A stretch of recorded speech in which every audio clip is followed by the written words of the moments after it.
Bonjour à tous. Nous sommes encore réunis aujourd'hui pour prendre un temps dans la parole de Dieu. Et puis, si vous voulez bien tourner avec moi dans 2 Pierre. 2 Pierre, au 2e chapitre. Nous avons commencé dans les dernières semaines sur les dangereuses infiltrations qu'il peut y avoir. Le Seigneur nous a mis en garde de ne pas être séduits par les hommes. Il nous a mis en garde qu'il allait avoir des faux prophètes. Et la façon qu'on peut les reconnaître, ils viennent en vêtements de brebis, mais ce sont des loups ravisseurs. Ici, Pierre également nous fait part qu'il y a eu des faux prophètes et de même, il y aura des faux docteurs. Donc, ici, dans ce chapitre-là, Pierre nous donne la certitude de l'infiltration de faux docteurs au sein de l'Église, au sein des assemblées.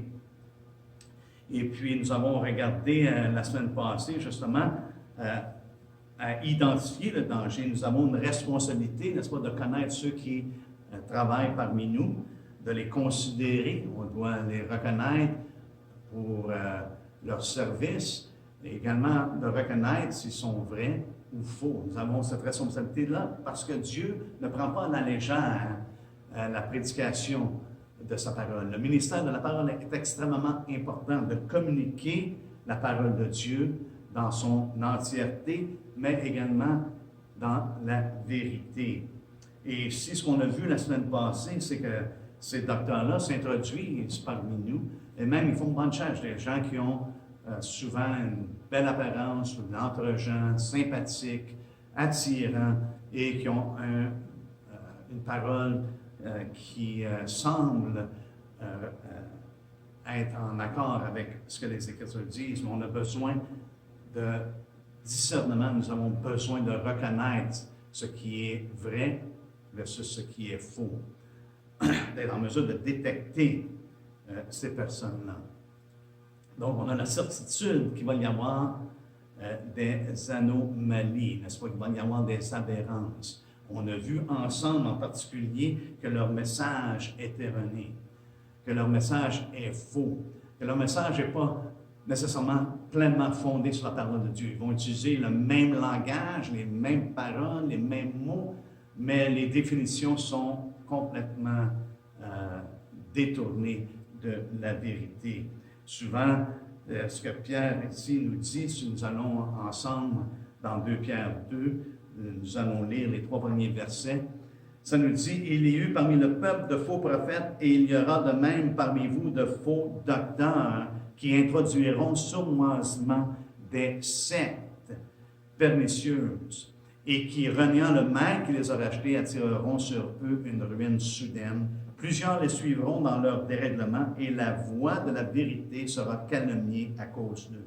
Par cupidité, ils vous exploiteront au moyen de paroles trompeuses, eux que menace depuis longtemps la condamnation et dont la ruine ne sommeille point. » Donc, nous avons vu la semaine passée, justement, que leur message est erroné parce qu'ils introduisent des sectes pernicieuses, ils introduisent des hérésies condamnables et des doctrines qui dévient de la parole de Dieu. Et souvent, ce qu'ils mettent de l'avant, c'est leurs opinions.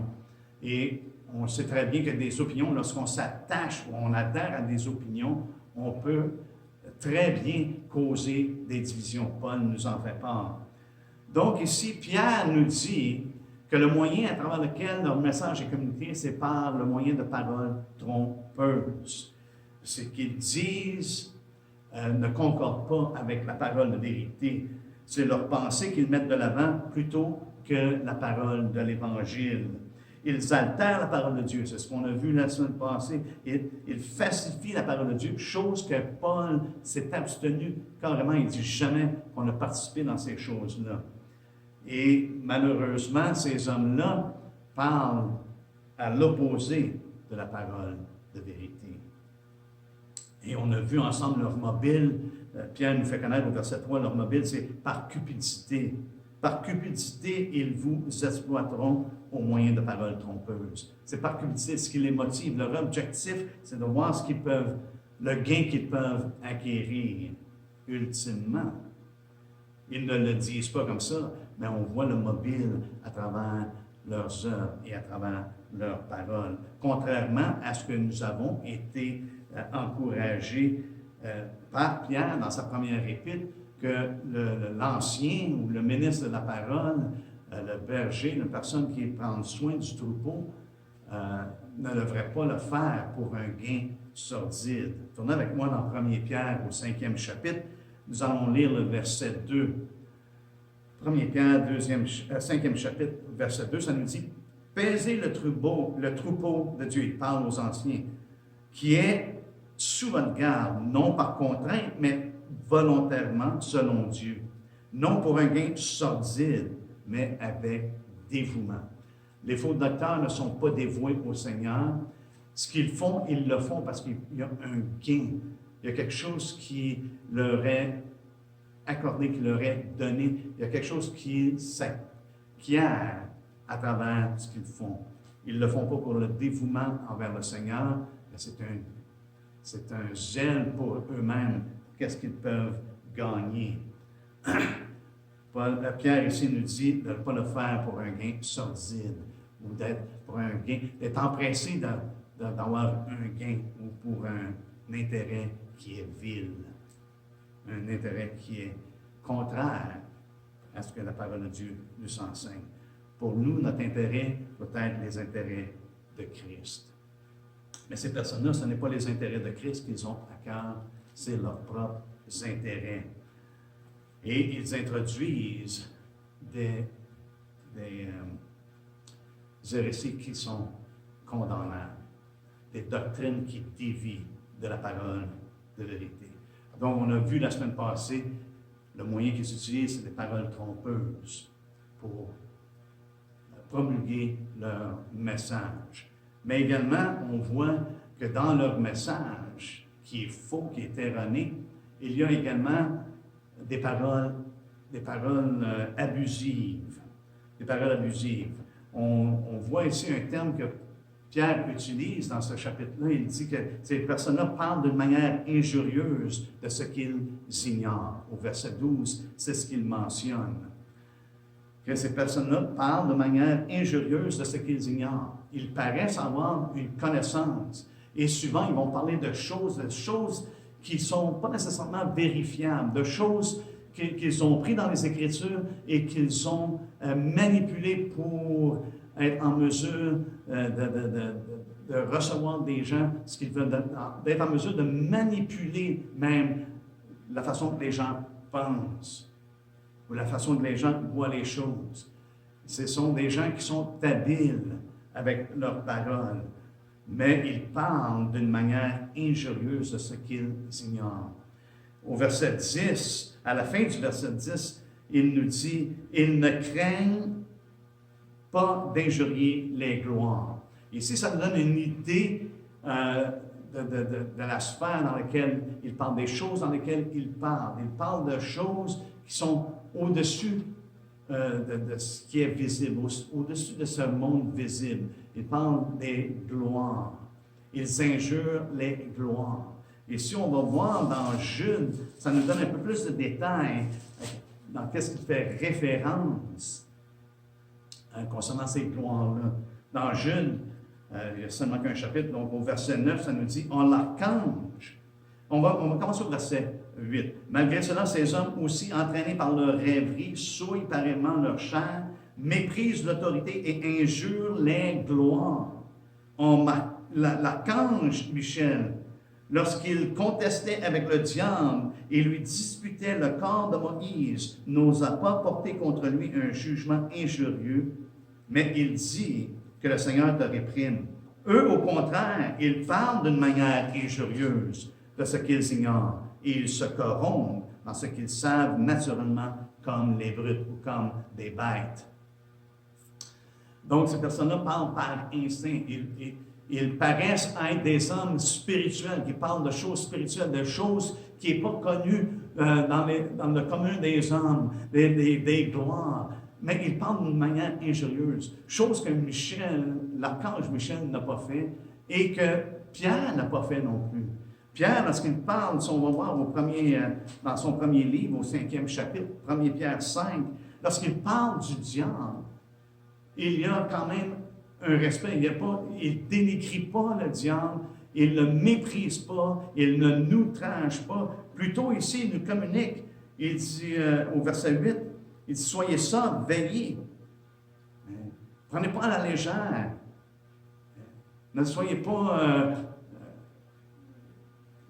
danser d'un pied ou de l'autre ou prendre ça comme si ça n'était rien. Il dit, mais soyez sobres et veillez. Votre adversaire, le diable, rôde comme un lion rugissant, cherchant qui il dévorera. Résistez-lui avec une foi ferme, sachant que les mêmes souffrances sont imposées à vos frères dans le monde. Ici, il ne parle pas d'une façon outrageuse. Mais par contre, on voit qu'il parle comme étant un être qui est dangereux. Un être qui a une puissance. Mais il nous dit qu'est-ce qu'on doit faire. Ce qu'on doit faire, ce n'est pas de parler d'une manière injurieuse concernant Satan ou son royaume, ou ses démons, les diables, les anges qui sont tombés, mais plutôt c'est de lui résister. Et c'est exactement ce que l'archange Michel a fait, dit que le Seigneur te réprime. Mais ces personnes-là, les faux docteurs, vont parler d'une façon injurieuse. C'est de la façon que Pierre nous définit leur agissement, leurs paroles. Ils ne craignent pas d'injurier les gloires, de parler outrageusement, d'insulter, de calomnier, de blasphémer. Je ne sais pas si vous avez déjà été parmi des personnes qui parlent avec quasiment un mépris, un dédain du diable et du royaume. Il y a quelque chose qui... C'est outrageux. Et la façon qu'il parle, c'est qu'il minimise l'ennemi avec lequel nous avons à faire face. Dans les Écritures, on voit qu'il y a un sérieux. L'ennemi est une réalité. Il a fait tomber l'humanité. Il a réussi à séduire Ève. Il est en mesure de tendre les Écritures, de faire en sorte que les gens reçoivent sa parole comme étant la parole de Dieu. Il la change assez, il l'altère, il la falsifie juste assez pour qu'elle soit comme appétissante, mais que ce n'est pas la vérité. Et que ça mène justement au péché, à la désobéissance. Ici, ces personnes-là parlent de choses spirituelles, d'un aspect spirituel, d'un domaine spirituel. Ils parlent des choses dans les lieux célestes. Paul nous fait part que nous sommes dans un combat. Et il nous dit d'être équipés, de se tenir ferme et de mettre l'armure, de prendre toutes les armes que le Seigneur nous a données. Pourquoi? Parce qu'on n'a pas à lutter contre la chair et le sang, mais contre les dominations, contre les autorités, contre les princes de ce monde de ténèbres, contre les esprits méchants dans les lieux célestes. Paul ne se moque pas, il ne prend pas à la légère le combat dans lequel nous sommes engagés, mais en même temps, il ne nous tranche pas ses forces-là. Il ne nous tranche pas ses gloires qui sont dans un lieu autre que le monde physique dans lequel nous sommes. Ils ont accès, mais ce n'est pas leur domaine. Et ces personnes-là, malheureusement, les faux docteurs vont souvent parler des choses spirituelles, du domaine, de la sphère dans lequel ces esprits méchants-là vivent, et de façon à les dériser. C'est un abus spirituel. C'est vraiment un abus spirituel et c'est de montrer leur ignorance parce qu'ils tordent les Écritures pour essayer de faire fitter leurs pensées, leurs opinions, pour appuyer leurs opinions sur ces choses-là. Mais ils démontrent vraiment leur ignorance. Et un des textes préférés qui est utilisé, c'est dans Matthieu 18. Si vous voulez juste tourner avec moi dans Matthieu 18.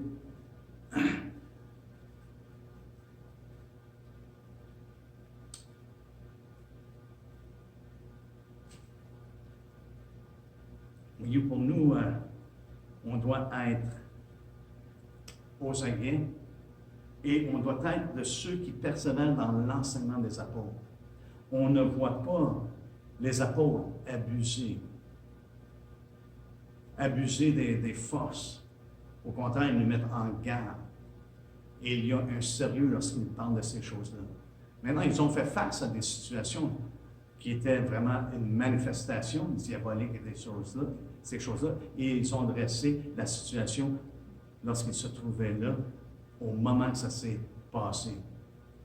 Mais jamais qu'on voit les apôtres faire ce qu'on voit de nos jours souvent, les gens adresser les esprits dans les lieux célestes et puis les lier, les délier, s'adresser à Satan vaguement. On ne voit pas ça dans les Écritures. Les gens se sont adressés aux esprits lorsqu'ils faisaient face à un esprit, ou au diable lorsque le diable était en train d'opérer quelque chose. Jésus a dit « Arrière de moi, Satan », et il parlait à Pierre, parce que Pierre ne savourait pas les choses de Dieu à ce moment-là. Mais jamais qu'on voit Jésus s'adresser à Satan dans les airs, ou les disciples faire la même chose. Et nous, ce qu'on veut faire, c'est de persévérer dans les enseignements des apôtres.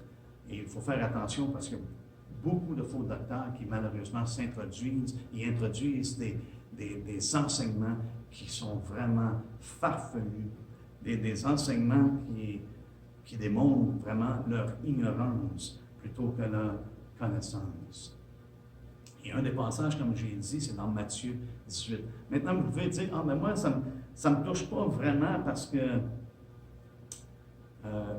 je ne suis pas ce type de prédicateur-là ou de docteur-là.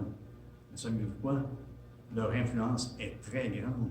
Et ça vient à travers les livres qu'ils écrivent, ça vient à travers les messages qu'on entend à la radio ou à la télévision ou sur les réseaux.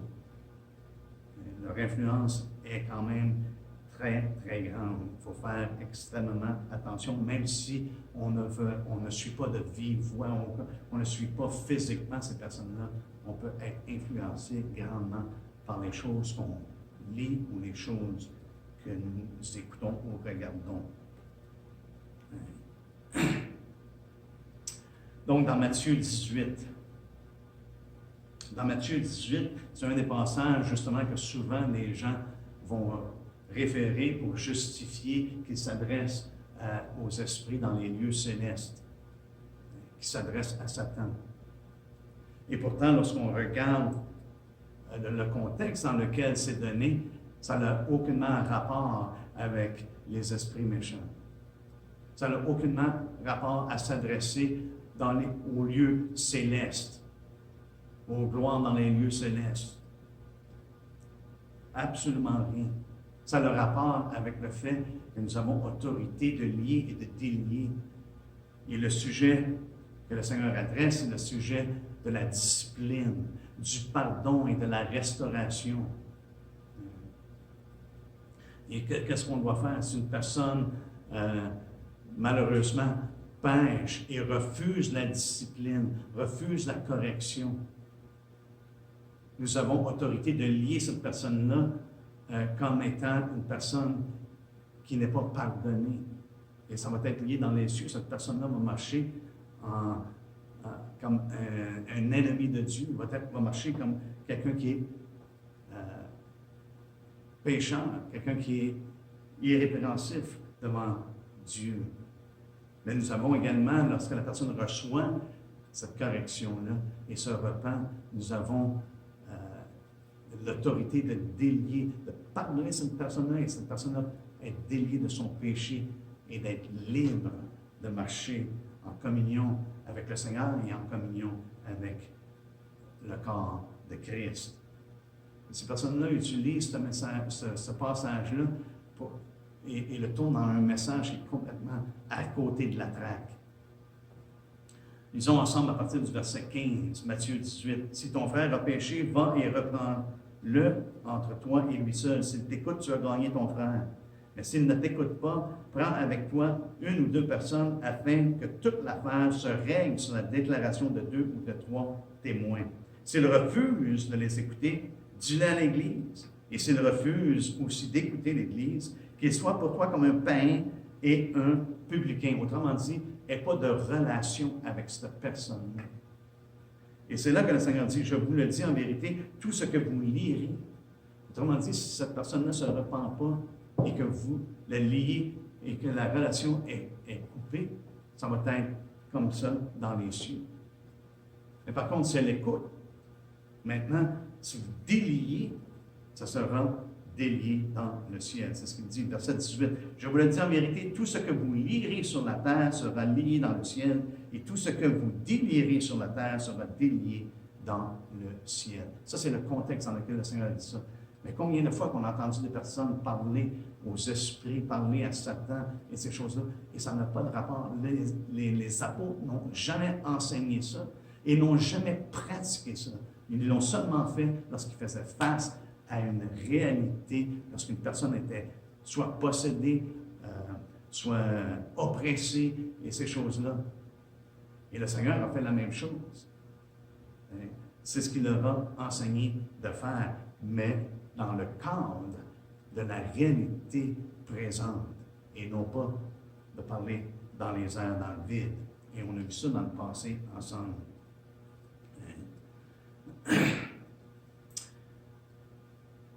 Donc, l'ange Michel n'a pas abusé, n'a pas parlé injurieusement. Pierre non plus. On voit que également Paul non plus. Paul a informé les gens de Rome et dit, Dieu va écraser bientôt Satan sous le pied. Que c'est Dieu qui va le faire. Nous, on est appelés, comme Pierre le dit, de résister à l'ennemi, de lui résister, de tenir ferme. Jacques ajoute de lui résister et il fuira loin de vous. Donc nous avons l'armure et on est en mesure de lui résister. Mais par contre, s'il y a une situation lorsqu'une personne est possédée de démons, nous avons également autorité de chasser le démon. Mais chacun a également ses dons, chacun a la foi, une mesure de foi, et ce n'est pas tous. On voit dans le livre des Actes des Apôtres, ce n'est pas tous les croyants qui marchaient dans ces miracles-là constamment. C'était des choses réelles. Et pensez-y bien, si chacun de nous, en tout temps, pouvons faire toutes ces choses-là, à quoi bon le corps? À quoi bon le corps de Christ? Les dons qui sont donnés, les dons de l'esprit, dons de miracles, dons de langue, dons de connaissance, ne seraient aucunement utiles puisqu'on aurait tout ce qu'on a besoin. Et si on aurait tout ça en nous, frères et sœurs, on serait tellement orgueilleux. Et c'est pour ça que ces personnes-là, Pierre les décrit comme étant des personnes arrogantes, des personnes audacieuses et arrogantes. Alors, chacun nous avons reçu et chacun, on doit marcher dans la mesure de foi que le Seigneur nous a donnée, nous a accordée. Et le Seigneur peut utiliser une personne à faire une chose là, et puis ce n'est pas nécessairement le cours de sa vie que tout le temps ces choses-là vont arriver, vont se faire. Mais ces personnes-là, ces faux docteurs-là, marchent par instinct et ils ont beaucoup souvent de charisme et ils engagent les gens dans la même ligne de pensée. Une chose qui est malheureusement dangereuse. J'aimerais qu'on regarde ensemble à Simon. Et puis, je me pose la question si Pierre avait justement Simon à l'esprit lorsque le Seigneur lui l'a inspiré à écrire ce chapitre-là. Allons ensemble dans Acte 8. Ici, Simon, c'était un homme qu'on sait qui avait beaucoup d'influence, c'était un homme qui était admiré, un homme fort probable qui avait beaucoup de charisme. Les gens étaient épatés par lui. Et le contexte, c'est que Philippe, on voit Philippe qui vient et beaucoup de miracles se font par lui, des démons sont chassés. Et puis, vraiment, quelque chose de glorieux se produit à Samarie. Et puis, au point que les gens ont cru au message de Philippe, les gens se faisaient baptiser, et que même Simon lui-même a commencé à croire, et qu'il a cru et que lui-même s'est fait baptiser. Mais regardez ce que la parole de Dieu nous dit. Simon avait ce que j'appelle une pseudo-autorité spirituelle, parce que ça nous dit qu'il était un sorcier, n'est-ce pas?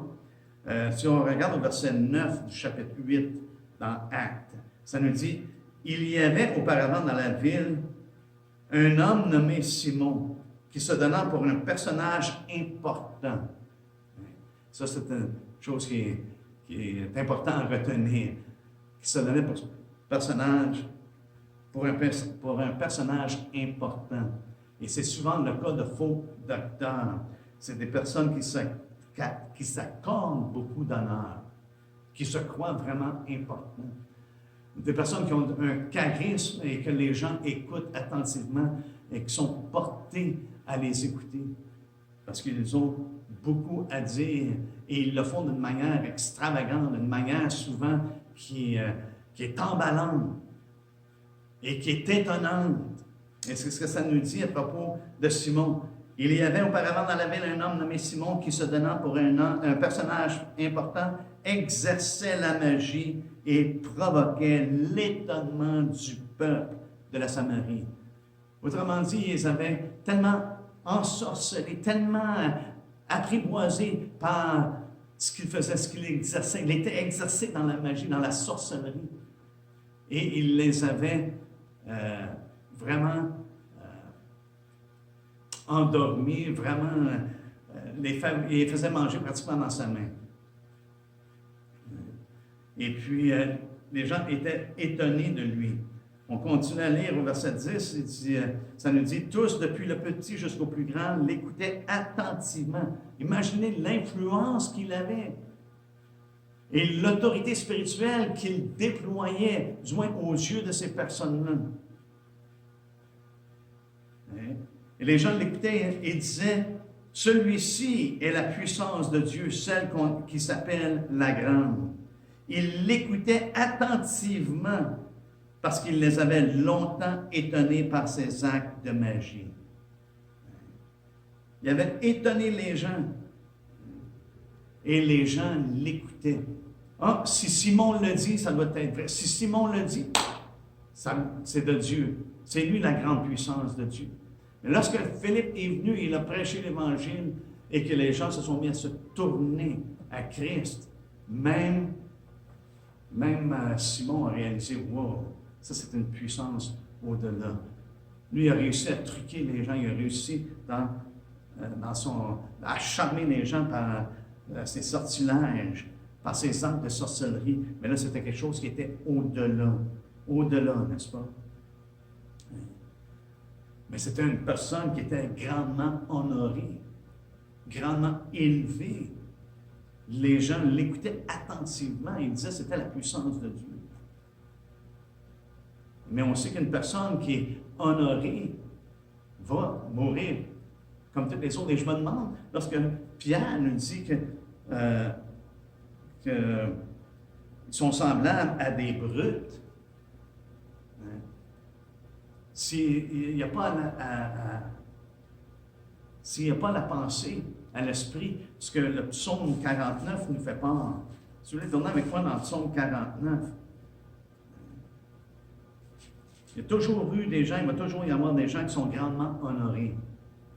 Il y en a qui sont honorés et c'est absolument approuvé de Dieu. Ils sont honorés, pourquoi? C'est des hommes de Dieu, des vrais hommes de Dieu. Moïse était un homme qui était honoré. Daniel était un autre homme qui était honoré. Il y en a plusieurs qui étaient honorés. Paul est un homme qui était honoré, malgré qu'il était le moindre. Et c'est pas ça le problème, c'est pas d'être honoré, mais c'est que quand une personne est honorée d'elle-même, qui se donne beaucoup d'honneur à cause de leur accomplissement, à cause de leur richesse ou quoi que ce soit, ces personnes-là, ils vont simplement être comme des bêtes à la fin. Ici, les faux docteurs, malgré qu'ils s'élèvent et qu'ils parlent de manière injurieuse de choses qui sont ignorants et qui s'élèvent eux-mêmes par leur discours injurieux, par leurs paroles trompeuses, ils vont éventuellement mourir et ils vont mourir comme des bêtes. Dans Psaume 49, nous lisons verset 13, « Mais l'homme qui est en honneur n'a point de durée. » Ça ne dure pas, l'honneur ne dure pas. Il est semblable aux bêtes que l'on égorge. C'est Pierre dit, mais eux semblables à des bêtes. Mais eux semblables à des bêtes qui s'abandonnent à leur penchant naturel et qui sont nées pour être prises et détruites. Une bête est destinée à la destruction. Elle est destinée à être égorgée, spécialement les bêtes qu'on sert pour nourriture. Ici, il dit au verset 14, « Telle est leur voix, leur folie, et ceux qui les suivent se plaisent à leur discours. » Et c'est souvent ça, les hommes qui sont en honneur ont souvent beaucoup de personnes qui les suivent, comme on voit avec Simon. Il avait le peuple de la ville pratiquement dans ses mains.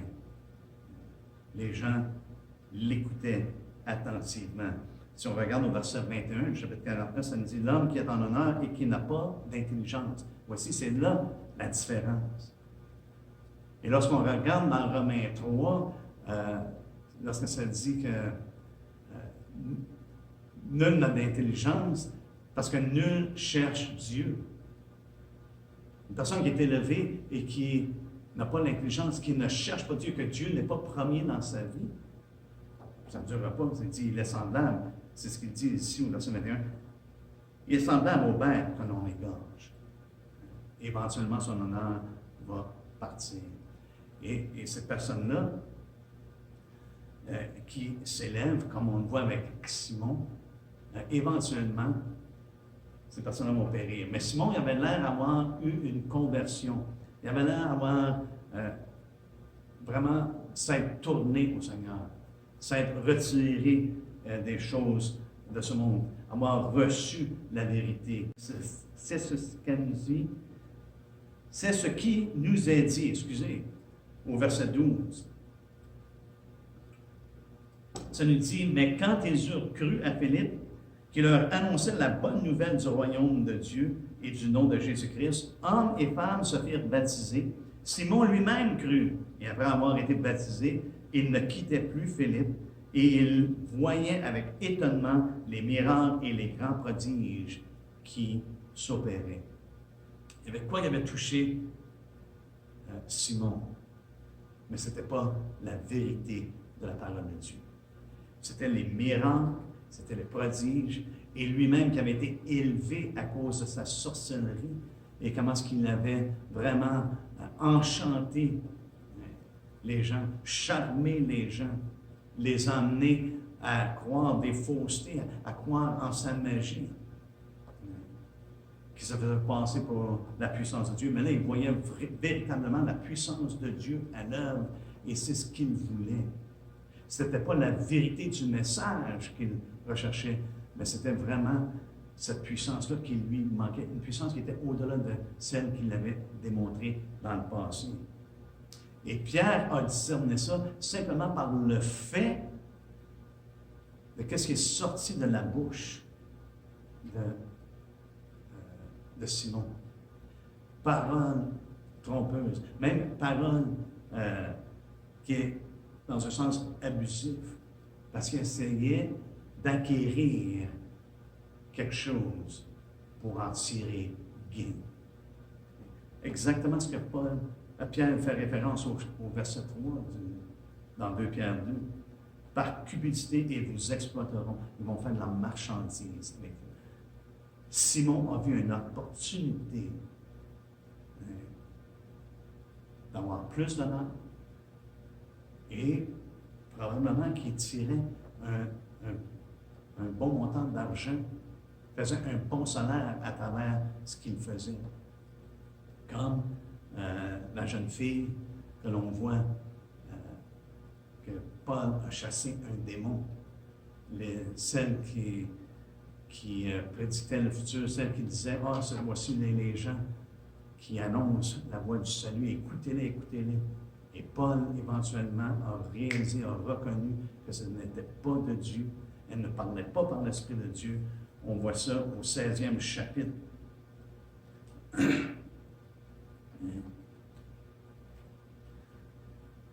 Du livre des Actes des Apôtres. Et cette femme avait un esprit de python, ça nous dit. Et au verset 17, ça dit, elle se mit à nous suivre. Paul et nous, elle criait, ces hommes sont les serviteurs du Dieu très haut, et ils vous annoncent la voie du salut. Et ça nous dit qu'elle a fait ça pendant plusieurs jours. Et éventuellement, Paul s'est retourné et a dit, sors d'elle. Il a chassé l'esprit. C'est là, comme je disais un peu plus tôt, c'est quand tu fais face à vraiment la situation. Tu ne parles pas des choses dans les airs, c'est quand tu fais face. Là, il y avait un esprit de python dans une femme et Paul a chassé cet esprit de python-là au nom du Seigneur Jésus-Christ. Il dit, je t'ordonne de sortir d'elle. Et au verset 19, ça nous dit, les maîtres de la servante, voyant disparaître l'espoir de leur gain. Donc ici, on voit qu'une servante qui avait un esprit de python qui ramenait un bon montant d'argent à ses maîtres, à bien plus forte raison, Simon tirait un bon montant, un bon gain à travers sa pratique, ses exercices de magie. Et Pierre a reconnu ça lorsque Simon a offert de l'argent. Lorsqu'il a vu, Simon a vu que par les mains des apôtres, l'Esprit était donné, et c'était ça la puissance qu'il recherchait. Il dit, moi, c'est la puissance que je veux. Comme ça, je vais être en mesure d'avoir des gains. Regardez ce qu'il dit au verset 18 de Acte 8. Ça nous dit, lorsque Simon vit que le Saint-Esprit était donné par l'imposition des mains des apôtres, il leur offrit de l'argent. Lorsqu'il vit que par les mains des apôtres, l'Esprit était donné, il leur offrit de l'argent en disant, accordez-moi aussi ce pouvoir, afin que celui à qui j'imposerai les mains reçoive le Saint-Esprit. Voyez-vous, il voulait avoir cette puissance-là. Parce que fort probable, par cupidité, il allait exploiter. Il allait exploiter les gens, comme Pierre le dit ici dans son épître, au verset 3. Par cupidité, ils vous exploiteront au moyen de paroles trompeuses. Simon voyait un gain sordide. Donnez-moi aussi. Je vais vous donner de l'argent, je vais faire une transaction avec vous, je vais faire un échange afin que je puisse avoir cette puissance-là. Et après ça, je peux la donner aux autres. Afin, c'est ce qu'il dit ici. Accordez-moi aussi ce pouvoir afin que celui à qui j'imposerai les mains reçoive le Saint-Esprit. Et il voyait le signe de pièce. Et regardez, Pierre a vraiment discerné. Et il l'a repris sévèrement, n'est-ce pas? Ça nous dit, au verset 20, mais Pierre lui dit que ton argent périsse avec toi. C'est exactement la condamnation qui atteint une personne qui est faux, qui prêche faussement la parole de Dieu. C'est cette condamnation-là que ceux qui ont pour mobile la cupidité, c'est la fin qui les attend. Pierre lui dit que ton argent périsse avec toi. Il y a une traduction qui dit en enfer, toi et ton argent. Puisque tu as cru que le don de Dieu s'acquérait à prix d'argent. Voyez-vous, il voulait l'acquérir à prix d'argent parce qu'il voulait le vendre à prix d'argent. Et j'ai remarqué une chose à propos des faux docteurs, il y a toujours de l'argent d'impliqué. Ils vont toujours revenir à cette chose-là. L'argent, la prospérité et des choses semblables. Pierre lui dit que ton argent périsse avec toi, puisque tu as cru que le don de Dieu s'acquérait à prix d'argent. Il n'y a pour toi ni pain ni l'eau dans cette affaire, car ton cœur n'est pas droit devant Dieu. Son cœur n'était pas converti. Son cœur n'était pas droit. Il a vu une opportunité. Et c'est ça les faux docteurs souvent. C'est l'opportunité qu'ils voient d'être en mesure de faire de l'argent, de le faire sur le dos des croyants et de le faire dans le nom de Dieu. Mais leur condamnation est certaine. Regardez ce qu'il dit au verset 22. Repens-toi donc de ta méchanceté. Si Simon se serait repenti, Pierre avait l'autorité de délier sur la terre, de le pardonner, et ça aurait été délié dans les cieux. Repens-toi donc de ta méchanceté et prie le Seigneur pour que la pensée de ton cœur te soit pardonnée, s'il est possible. Il l'invitait à se repentir. Mais Pierre même, est-ce qu'il a dépassé l'opportunité de se repentir? S'il est possible. Est-ce qu'il avait blasphémé le Saint-Esprit au point que non, il n'y a plus de pardon? Ici, Pierre, la façon qu'il communique, ça n'est pas clair. S'il est possible. Pierre se posait la question si c'était possible. Car je vois que tu es dans un fiel amer et dans les liens de l'iniquité. Et on voit ici, par la réponse de Simon, que la réalité de la nouvelle conversion n'était pas dans son cœur, n'était pas en lui. Il dit, priez vous-même le Seigneur pour moi. Il n'a pas voulu lui-même, il n'a pas voulu se repentir, il n'a pas voulu adresser le Seigneur. Il dit, vous priez pour lui, pour que ces choses-là n'arrivent pas. Très triste. Que ton argent périsse. Parce que je vois que tu es dans un fiel amer et dans le lien de l'iniquité. Tu es dans un état de méchanceté extrême, c'est l'idée. Et voyez-vous, dans Hébreux 12, on sait que ne pas laisser l'amertume dans nos cœurs, n'est-ce pas? Avec moi dans Hébreux 12.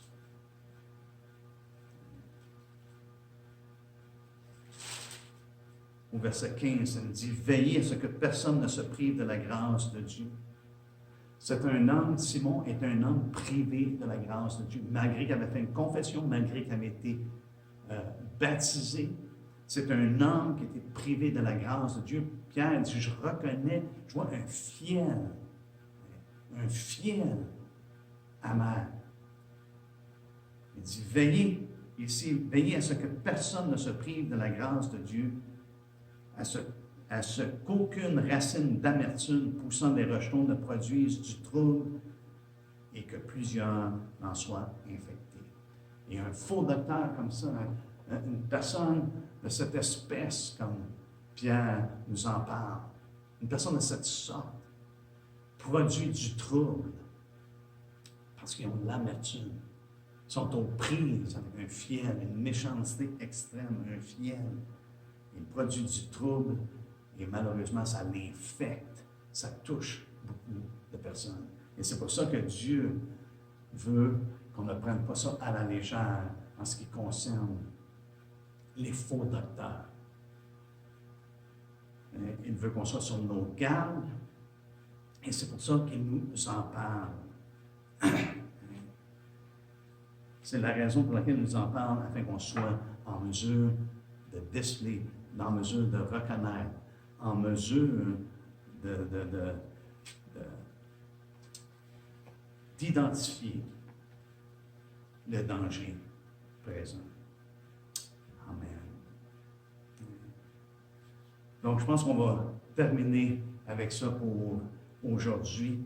La semaine prochaine, on va voir également que non seulement leur message est définitivement erroné, ils se servent de paroles trompeuses, et puis ils ont des paroles abusives, ils ont des doctrines qui sont déviantes, et puis ils enseignent des choses qu'ils ignorent.